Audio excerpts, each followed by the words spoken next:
Okay, this is part 2 of the elimination process, and for this one, this is why it's part 2. It says, okay, well, what if you don't have any matching coefficients? Okay, so if they're not the same numbers, then what we're going to do is we're going to multiply them to make sure by a factor that forces them to be exactly the same. So it's like here, if you look at number 1, notice this one has a 1x, and there's a 3y, this has 2x and a 7y. None of these are the same at all. They're not the same. So what I want to do is pick a letter that we want to get rid of, say take the y's. If I want to take the, or I can actually do the x's here, this will be easier. So what I'm going to do is, if I rewrite this one so that you can see what I'm fixing to do, is I want this to be a 2 so that these will cancel out, and the only way to do that is to multiply this by a 2. But I'm going to put the whole thing in parentheses and change everything, kind of like the distributive property.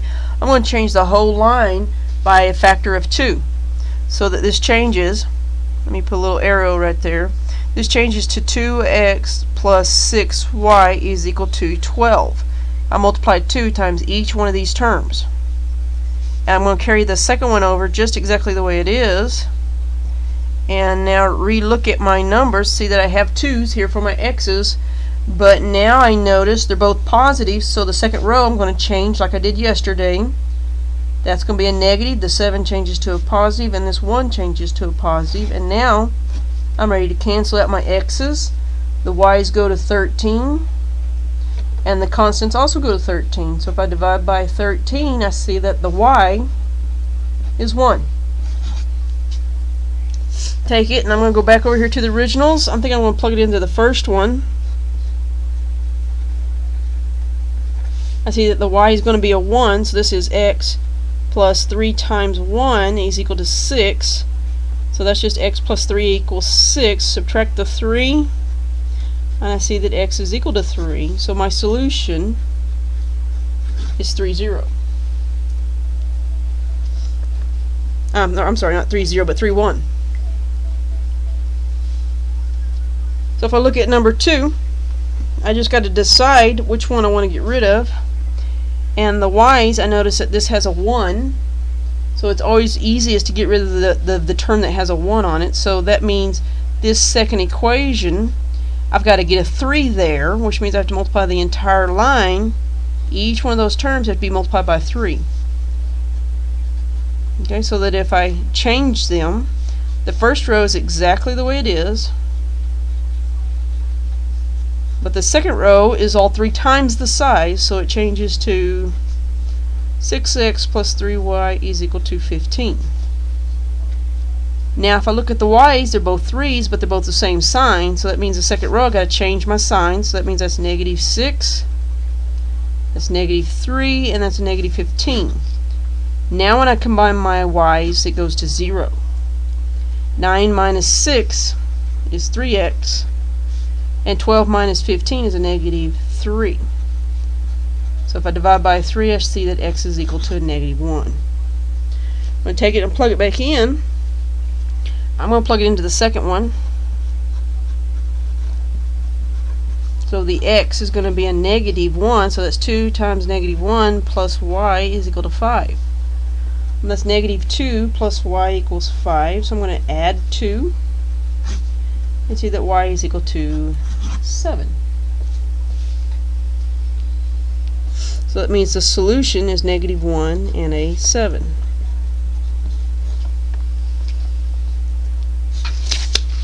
Okay. Okay, well, for number 3, I see that the y at the top has a 1. So that means I'm going to look at this bottom one and notice that the y has a 4 in front of it, so that means I'm going to multiply this entire line by the number 4. So the first row is 4 times the size, so that means it changes to 12x minus 4y is equal to, and what is 14 times 4, which is 56. Okay, so that one changed. I'm going to bring the second one over just like it is.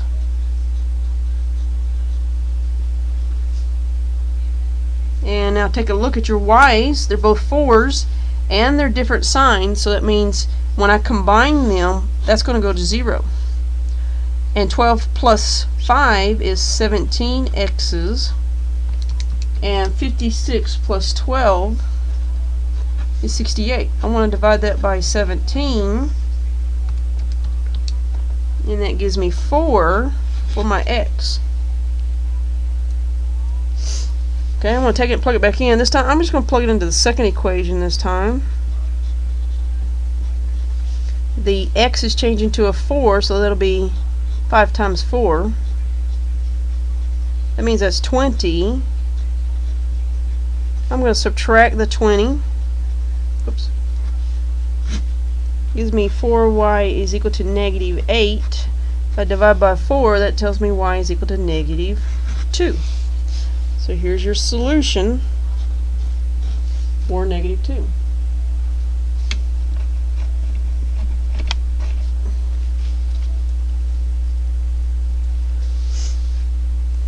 Okay, on number 4, I have a 1 on the x and also have a 1 on the y. So it doesn't matter which letter I use, I can get rid of the variable. So I'm going to say, let's get rid of the x this time. If I'm getting rid of the x, that means I got to multiply the first row by the 5 that's on the bottom x. So that means the top row is changing to 5x plus 5y, which is equal to negative 15. Okay, the bottom row comes over as 5x minus 2y is equal to negative 50. The x's, the way they are, both positive, so that means the second row has to change their signs. So that'll be a negative 5x, a positive 2y, and a positive 50. Now the x's go to 0. The y's change to 7y. And a negative 15 plus 50 is 35. Divide by 7, and y is equal to 5. I'm going to plug it into the first equation. I have x plus y is equal to negative 3. So the y is going to change to a 5. So that's x plus 5 is equal to negative 3. Subtract 5, and x is equal to negative 8.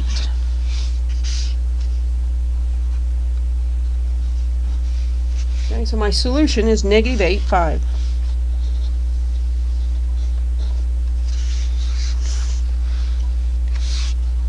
Okay. On number 5, this will be our last example on this. Suppose I want to get rid of the x's. I'm being weird, and I want to go ahead and get rid of the x's. Well, I have to multiply the top one by 2 because the x on the bottom has a 2, so that means that's changing to 6x minus 6y is equal to negative 6. Well, if I bring the bottom one over, it still doesn't match. So I have to multiply the bottom by the top number, which is a 3. So notice I just crisscross those. So the bottom changes to 6x minus 3y is equal to negative 15. Okay, so you see what I did on that one. I just took the x's, and whatever was on the bottom one I put on the top, and the top I put on the bottom. So I just crisscross those.